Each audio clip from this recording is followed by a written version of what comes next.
Good afternoon, everybody. Welcome to this sacred space for music. This has been a home since 1752 that's been the center of this hamlet for a long time. We've housed not only Protestants, but Roman Catholics and Jews and people of no faith at all. This is a house for everyone, and we're glad that you're here, and we're glad now that we can use this space as a space to be a center for some of the best art and music in the world. And you can come to this wonderful hamlet in this wonderful space and be a part of it. This would not be possible if it wasn't for you guys.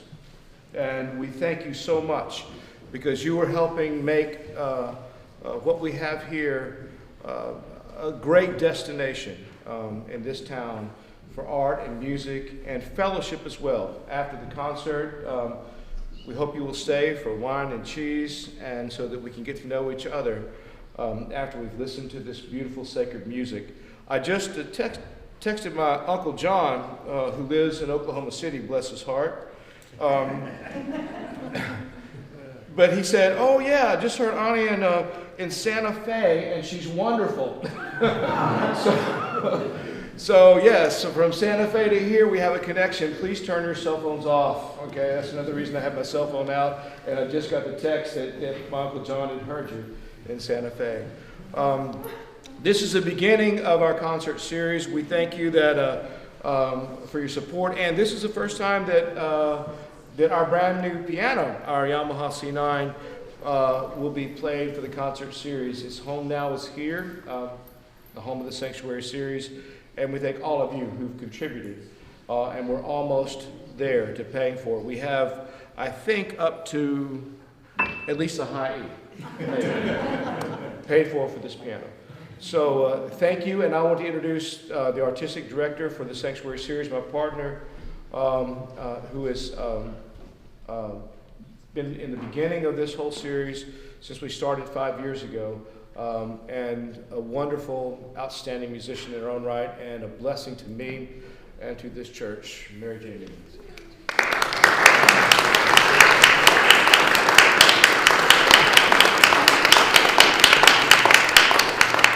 Thank you, everyone, and welcome to the Sanctuary series, to our opening concert.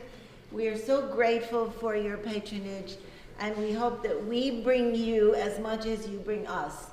And I know that of all days, today we will, because we have two extraordinary talents. We have my friend, Ani Kavafian, whom I have known since we were 20.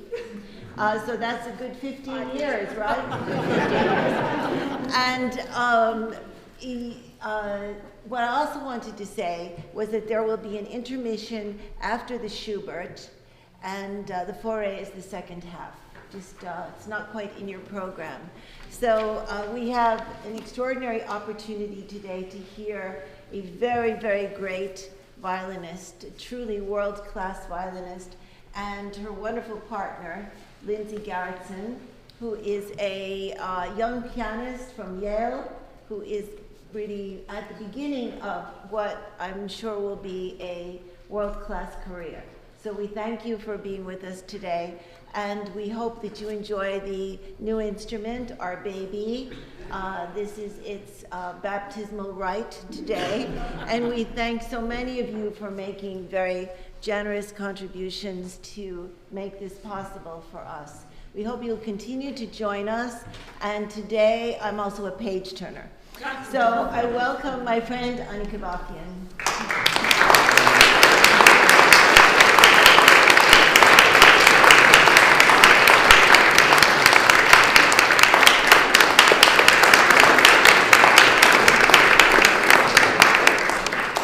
So amazing to be 10 minutes from home and see family, neighbors, friends. Oh my God. I like this. I'll play here again. I don't have to travel. I met Lindsay at Yale. She was an amazing pianist then, and she's an amazingly better pianist now. She wins competitions everywhere she goes. She's just you'll hear her. She's going to play some Schubert for you by herself, so that you don't have to hear the violin. You guys are going to really hear the violin right here. You're going to be okay with that? Okay, I wanted to say a little something about the Debussy Sonata. Towards the end of his life, when Debussy was actually quite ill, he decided to do a cycle of 6 sonatas for different instruments. He started with the cello sonata, cello and piano, beautiful piece. Then he composed the sonata for flute, viola, and harp, which is also an exquisite piece, quite different. And finally, he got to the violin sonata. He had a hard time with the violin sonata. He said that it took him well over a year to compose this one. And by the time he was done with this, he didn't finish the other 3. So it's kind of a sad moment for music history, but what a gem of a piece we have. It's a really capricious piece, full of changing moods. He doesn't stay in one place for very long. So he's constantly going from one idea to another. So you'll hear it. It might seem disjointed, but the whole thing makes a tremendous amount of sense, at least to us. The opening movement is predominantly in G minor for all of you music people. Second movement, the intermediate, is very impish and capricious in nature. And in the middle of it, it's kind of ironically melodic and beautiful. And then it goes back to the impish, and then finally ends very beautifully and very peacefully, the second movement. The last movement is full of notes. It starts off actually with a big piano solo, and then the theme from the first movement comes back, slower, quite differently, and then a flurry of notes. Most of the piece, most of that movement is a flurry of notes. I don't know if you know Martin Cooper, but he said something about this piece that I wrote down because I really liked it. He said, "There is a certain breathlessness about this work, as of a mortally wounded bird." Debussy knew he was sick, he knew he was dying, and he wrote this as his final testament.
much. I just wanted to say a few words about the next piece I'll be playing for you.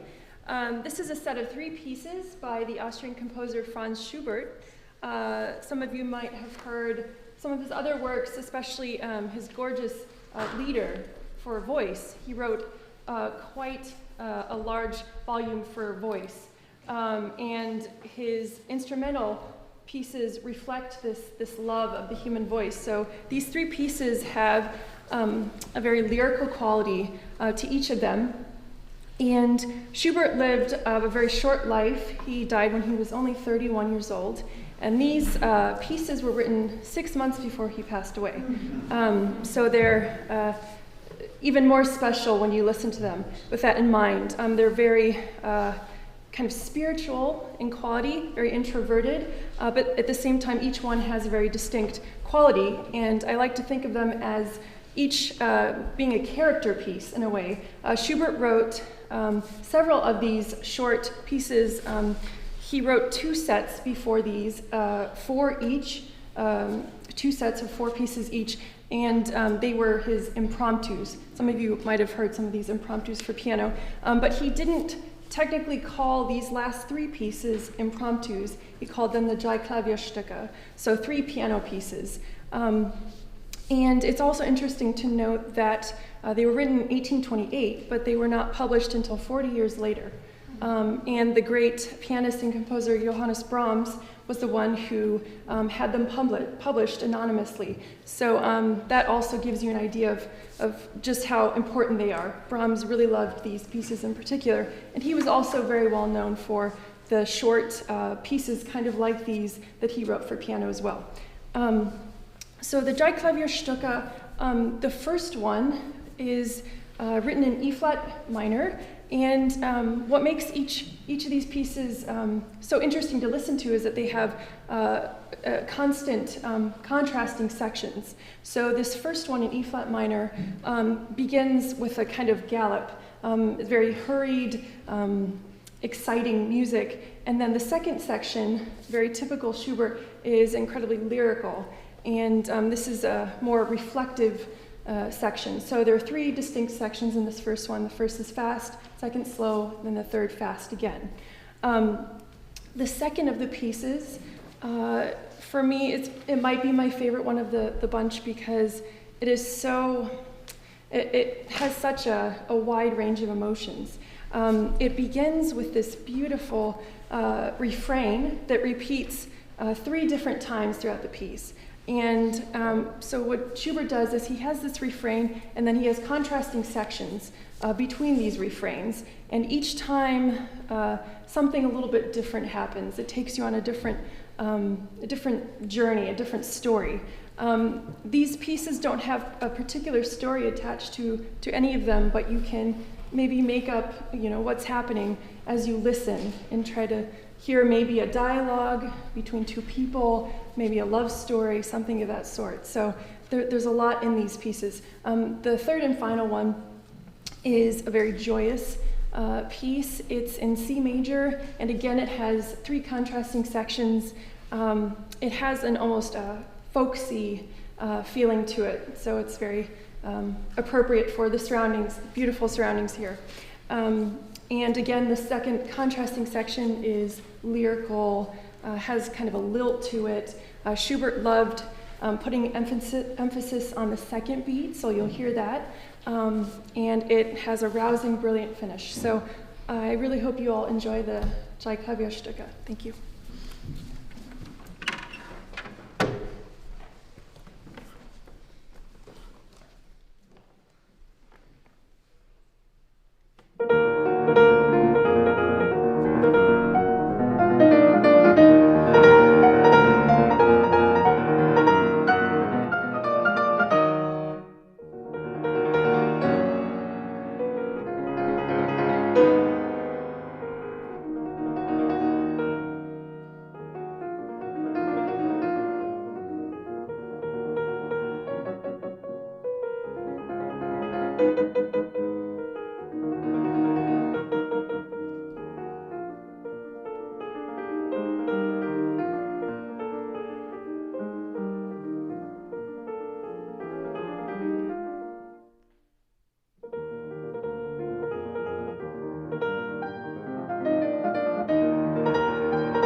was reading about the Fauré, I found out that he was actually called the French Schubert. So that's the tie into the program. In case you thought, what are they doing with the Schubert? This piece was written between 1875 and 1876. And it was, he was around the turn of the century, and the French Impressionistic movement hadn't quite started up. So actually, Fauré is from that old tradition of Romanticism. And so this piece is going to sound so different from the Debussy. It might sound closer to the Schubert. But in any case, it's a beautiful piece. It's always good for me to know little things about each movement. So I'm going to tell you my words that I've made up for each movement. In the first movement, it's like melodies unfold one on top of the other. It's just one and then another and then another, and they're all beautiful. The second movement is sort of tender and melancholic, very sweet movement. Third movement is the scherzo, and it has two sections, just like Schubert, all the sections.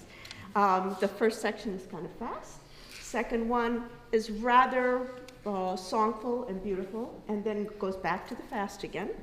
And finally, the last movement is, it's kind of an impatiently beautiful movement. Oh, Mary Jane wanted me to talk about the violin. The violin. Yes. I got it, I probably bought it about 35 years ago? You were there. My husband. It's Antonio Stradivarius, made in 1736 when he was 92 years old. He made 2 more instruments after this, and then he passed on. I'm really lucky to have it. Years ago, 35 years ago, it was almost affordable. Almost, not quite. I had to take out a big loan from a bank and went to 7 banks before I finally sat down, very dejected, in front of this guy at Citibank, and that was my bank at the time, and I just thought, this is not going to work either. They all said, if you were buying a car or a house, we could loan you the money, but we don't know what to do with collateral on a violin at that time. I think now they've learned that it's pretty good collateral. Finally, this guy at Citibank looked at me and he said, I know you. He had come to concerts, and he knew my name. It was so wonderful because he gave me the money. That day, I bought the violin. I played concerts and cooked dinners for people who gave me some money towards the instrument. I've been cooking for my husband ever since. But it's a beautiful instrument, and I know how lucky I am.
we're going to play Lead Us Lead by Fritz Kreisler.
You're watching Lewisboro Community Television, Channel 20.